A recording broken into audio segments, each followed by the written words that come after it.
Hello friends and students, आज जो chapter हम करने जा रहे हैं वह है क्लास 7th की एनसीईआरटी साइंस के चैप्टर नंबर 14 से रिलेटेड उत्तर प्रदेश बेसिक शिक्षा परिषद के क्लास 8th की पुस्तक विज्ञान भारती के चैप्टर 13 से संबंधित और इसके साथ साथ क्लास 10th के एस चंद व लखमीर सिंह के चैप्टर 1 के फंडामेंटल्स को भी इसमें क्लियर करेंगे। प्यारे साथियों व प्यारे बच्चों, ये क्लास हिंदी और इंग्लिश दोनों मीडियम्स के लिए उपयोगी है, इसलिए वीडियो के एंड तक बने रहें। वीडियो के पसंद आने पर चैनल को सब्सक्राइब करें और वीडियो को लाइक व शेयर करके बेल आइकन के बटन को अवश्य क्लिक करें। अब आइए चलते हैं अपने चैप्टर की ओर, जिसका नाम है electric current and its effect, विद्युत धारा तथा इसके प्रभाव। यही चैप्टर क्लास 10th में इलेक्ट्रिसिटी मतलब विद्युत के नाम से भी जाना जाता है। And now we have to discuss electric current, that is electricity. Electric current that is electricity is an important source of energy in the modern times. Electricity is used in our homes, in industry and in transport. विद्युत धारा का प्रयोग इस modern time में energy का एक important source है। Electricity का जो यूज है, जो इस्तेमाल है, वो हमारे घरों में, औद्योगिक क्षेत्रों में और ट्रांसपोर्ट सेक्टर में होता है। For example, electricity is used in our homes for lightning, operating fans and in heating purposes. हमारे घरों में जो बिजली का जो प्रयोग होता है वो लाइटनिंग के लिए, फैंस चलाने के लिए और हीटिंग पर्पसेस के लिए। And in industry electricity used to run various types of machines. औद्योगिक क्षेत्रों में बहुत सारी मशीन्स को चलाने में इलेक्ट्रिसिटी का यूज होता है, विद्युत का प्रयोग होता है। And in transport sector, electricity is being used to pull electric trains. Transport sector में सबसे मोस्ट इंपॉर्टेंट जो यूज है इलेक्ट्रिसिटी का वो है ट्रेन्स को चलाना। In this chapter, we will discuss electric potential, electric current, electric power, and the heating effect of electric current. In order to understand electricity, we should first know something about the electric charges and the heating effect of electric currents. और electricity को समझने के लिए सबसे पहले हमको समझना पड़ेगा कि क्या होते हैं इलेक्ट्रिक चार्जेस, क्या होते हैं विद्युत आवेश। जैसा कि मैंने अभी आपको बताया कि इस एक्सपेरिमेंट में हमने एक बलून और एक कोल्ड ड्रिंक कैन को लिया है। इस बलून को अभी हमने बालों से नहीं रगड़ा है या किसी भी चीज़ से अभी इसको रब नहीं किया है। बालों से रगड़ने से पहले या किसी भी चीज़ से रगड़ने से पहले हम इसको इस कोल्ड ड्रिंक कैन के पास लाकर देखते हैं कि क्या असर होता है। देखिएगा, इस बलून का इस कोल्ड ड्रिंक कैन पर कोई असर नहीं पड़ रहा, ना आकर्षण और ना प्रतिकर्षण, ना ही अट्रैक्शन और ना ही रिपल्सन। ठीक, अब हम क्या करते हैं, इस बलून को अपने बालों से रगड़ते हैं और बालों से रगड़ने के बाद इस कैन के पास लाते हैं तो देखते हैं क्या होता है। देखिएगा, ये जो बलून है इसको हम फिर अपने बालों से रगड़ते हैं।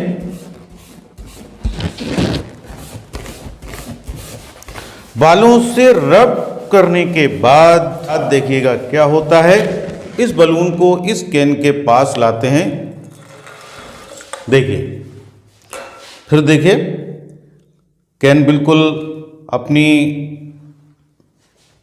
विराम अवस्था में है, स्टैटिक पोजीशन में है। अब हम जैसे ही हम इसके पास लाते हैं, एक और एक्सपेरिमेंट, एक प्लास्टिक कॉम्ब है और इसको हमने अभी बालों से नहीं रगड़ा है। हम इसके पास लाते हैं, देखिए कोई फर्क नहीं पड़ रहा है। कोई भी टिनी पीस ऑफ पेपर इसकी तरफ आकर्षित नहीं होता। क्लियर। अब हम जैसे ही इसको अपने बालों से रगड़ते हैं मतलब या कॉम्बिंग करते हैं, काढ़ते हैं, बालों से रगड़ने के बाद हम जैसे ही इसको इसके पास लाते हैं, देखिए साथियों, इन एक्सपेरिमेंट से हमको ये पता चला कि आवेश दो प्रकार के होते हैं, एक पॉजिटिव व दूसरा निगेटिव। हमें यह भी पता चला कि समान आवेश एक दूसरे को प्रतिकर्षित मतलब रिपेल करते हैं तथा विपरीत आवेश एक दूसरे को आकर्षित मतलब अट्रैक्ट करते हैं। समान प्रकार के आवेशों को लाइक चार्जेस कहते हैं, जैसे नेगेटिव नेगेटिव या पॉजिटिव पॉजिटिव, तथा असमान प्रकार के आवेशों को अपोजिट चार्जेस कहते हैं, जैसे नेगेटिव तथा पॉजिटिव या पॉजिटिव तथा नेगेटिव। अब तक हमने बहुत अच्छी तरह जाना कि क्या होते हैं इलेक्ट्रिक चार्जेस, क्या होते हैं विद्युत आवेश। इलेक्ट्रिक चार्जेस और विद्युत आवेश के बाद अब हम बात करते हैं कंडक्टर्स एंड इंसुलेटर्स की, कि क्या होते हैं कंडक्टर्स और इंसुलेटर्स, मतलब चालक और कुचालक। In some substances, the electric charges can flow easily, while in others they cannot. So, all the substances can be divided into two electrical categories. First is conductors and second is insulators. अब substances को, पदार्थों को हमने electric charges के base पर दो categories में बांटा है। एक को हम कहते हैं कंडक्टर्स मतलब चालक, और दूसरे को कहते हैं इंसुलेटर्स मतलब कुचालक। अब क्या होते हैं कंडक्टर्स, क्या होते हैं इंसुलेटर्स, इनको डिटेल में देखते हैं। And now first of all we have to discuss about conductors. Those substances through which electric charges can flow easily, ऐसे सब्सटेंस, ऐसे पदार्थ जिनमें विद्युत आवेश का प्रवाह होता है, वो कहलाते हैं कंडक्टर्स, वो कहलाते हैं चालक। In other words, those substances through which electricity can flow are called conductors. या दूसरे शब्दों में हम यूं कहें कि ऐसे पदार्थ जिनमें विद्युत का प्रवाह होता है कंडक्टर्स कहलाते हैं, चालक कहलाते हैं। All the metals like silver, copper and aluminum etc. are conductors. The metal alloys such as nichrome, manganese and tungsten, which are used for making heating elements of electrical appliances, are also conductors, but their electrical conductivity is much less than that of pure conductors. कुछ ऐसे conductors होते हैं जो अपने में electric charges या electricity का flow होने में कोई भी अपोज नहीं करते, मतलब अपने में आसानी से उसको फ्लो होने देते हैं, उसका कोई अपोज नहीं करते। इसका मतलब ये हुआ कि उस कंडक्टर की जो इलेक्ट्रिक कंडक्टिविटी है वो बहुत अच्छी है। और कुछ कंडक्टर्स ऐसे होते हैं जो अपने में इलेक्ट्रिक चार्जेस, इलेक्ट्रिसिटी का फ्लो होने का अपोज करते हैं, मतलब कम फ्लो होने देते हैं। तो ऐसे जो कंडक्टर्स होते हैं उनकी इलेक्ट्रिक कंडक्टिविटी कम होती है। तो प्योर मेटल्स जो होते हैं वो बहुत अच्छे चालक होते हैं, बहुत अच्छे कंडक्टर्स होते हैं, और जो अलॉयज जो होती हैं वो बहुत अच्छे कंडक्टर्स नहीं होते। The human body is a fairly good conductor for electricity also. जो ह्यूमन बॉडी है, हमारी जो बॉडी है, वो भी इलेक्ट्रिसिटी का बहुत अच्छा चालक है, बहुत अच्छा कंडक्टर है। And now let's come to insulators. Those substances through which electric charges can not flow are called insulators. In other words, those substances through which electricity can not flow are called insulators. Glass, ebonite, rubber, most plastics, paper, dry wood, cotton, balloon, mica, bakelite, porcelain and dry air are all insulators because they do not electric charges or electricity to flow through them. कुछ पदार्थ ऐसे होते हैं, कुछ substances ऐसे होते हैं जो अपने में विद्युतावेश इलेक्ट्रिक चार्जेस को फ्लो नहीं होने देते, या दूसरे शब्दों में यूं कहिए, अपने में विद्युत का प्रवाह नहीं होने देते। ऐसे पदार्थ क्या कहलाते हैं? इंसुलेटर्स कहलाते हैं, कुचालक कहलाते हैं। In the case of charged insulators like balloon, glass, ebonite, etc., the electric charges remain bound to them and do not move away. इससे पहले एक्सपेरिमेंट में हमने एक बलून लिया था, एक प्लास्टिक कॉम्ब लिया था। जब तक हमने अपने बालों से उन दोनों को नहीं रगड़ा था, नहीं रब्ड किया था, उनमें आवेश नहीं था, उनमें चार्ज नहीं था। जैसे ही हमने अपने बालों से बलून को और कंघे को रब्ड किया, उन दोनों में आवेश आ गया।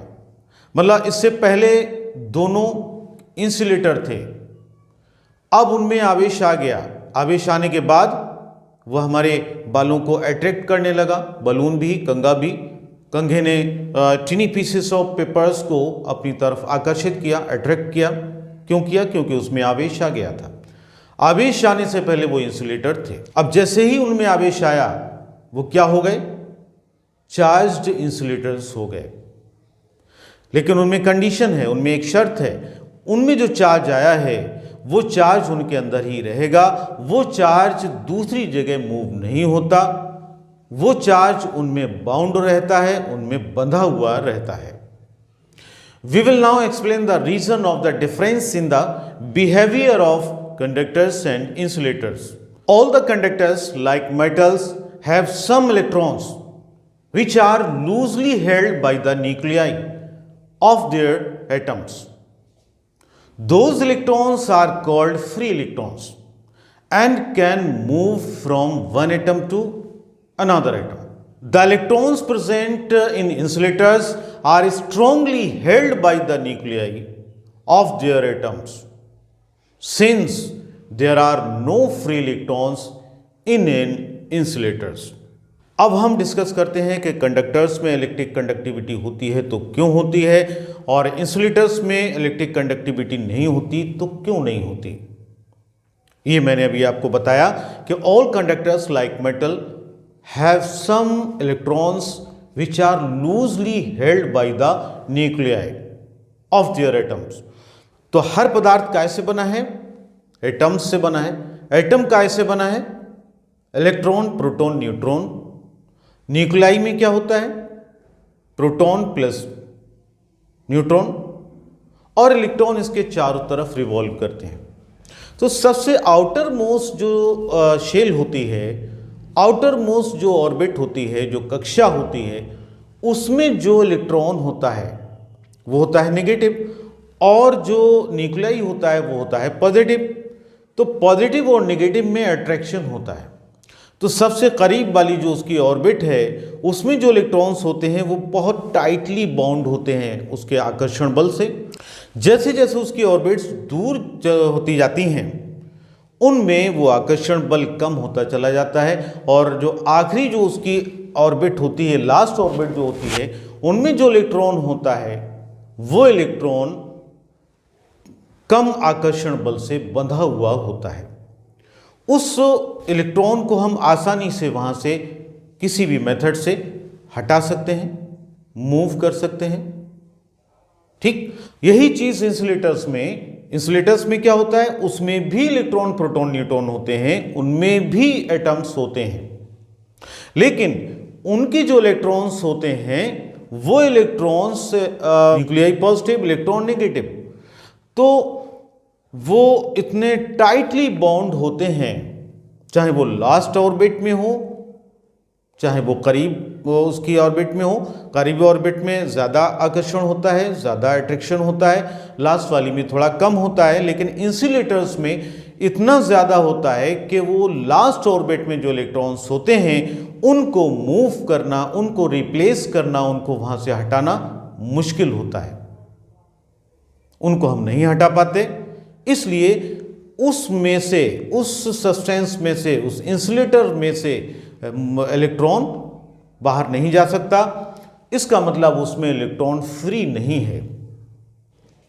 और जो कंडक्टर्स हैं उनकी जो लास्ट ऑर्बिट में जो इलेक्ट्रॉन्स हैं वो लूजली बाउंड होते हैं विद न्यूक्लियाई, इसलिए उनको आसानी से वहां से हटाया जा सकता है, और उन इलेक्ट्रॉन्स को हम कहते हैं फ्री इलेक्ट्रॉन्स।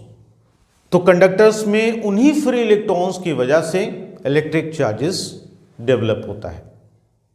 जब वो इलेक्ट्रॉन्स मूव होते हैं, अपनी जगह से हटते हैं, एक एटम से दूसरे एटम में चले जाते हैं, इसका मतलब वो विद्युत प्रवाह का निर्माण करते हैं। इलेक्ट्रिक चार्जेस जब मूव होते हैं तो उनमें इलेक्ट्रिसिटी का प्रवाह होता है। And now we have to discuss most important part of this chapter. Electricity can be classified into two parts. मतलब विद्युत को, इलेक्ट्रिसिटी को दो पार्ट्स में क्लासिफाइड किया गया है, वर्गीकृत किया गया है। Number 1 static electricity, number 2 current electricity. मतलब स्थैतिक विद्युत और विद्युत धारा क्या होते हैं ये देखिए। In static electricity the electric charges remain at rest or stationary, they do not move. For example balloon, glass rod, woolen clothes and lightning which you see in the sky during the rainy season, also example of static electricity। मतलब क्या हुआ? मतलब ये हुआ कि static जो electricity है, मतलब स्थैतिक जो है, उनमें चार्ज का प्रवाह नहीं होता, वो चार्ज उन्हीं में बाउंड होता है, उन्हीं के अंदर रहता है। एक एग्जाम्पल और यहाँ पर दिया गया है, वो देखिएगा। अक्सर कर हम देखते हैं कि बरसातों में जो रेनी सीजन्स जो होता है उसमें जो बिजली कड़कड़ाती है, वो मतलब जो लाइटिंग जो होती है, वो भी इसका एग्जाम्पल है। In current electricity the electric charges are in motion and produce in electric current. The electricity which use in our homes is the current electricity. जो करंट इलेक्ट्रिसिटी है उसमें क्या होता है, जो इलेक्ट्रिक चार्जेस जो होते हैं वो मोशन में होते हैं। दोस्तों व प्यारे बच्चों, अगर आपको ये वीडियो पसंद आई हो तो प्लीज़ वीडियो को लाइक व शेयर कीजिए। जो साथी व प्यारे बच्चे चैनल पर पहली बार आए हैं वो मेहरबानी करके चैनल को सब्सक्राइब कर लें और बेल आइकन के बटन को भी क्लिक कर लें ताकि मेरी आगामी वीडियोस आपको समय पर मिल सकें। Thanks for watching.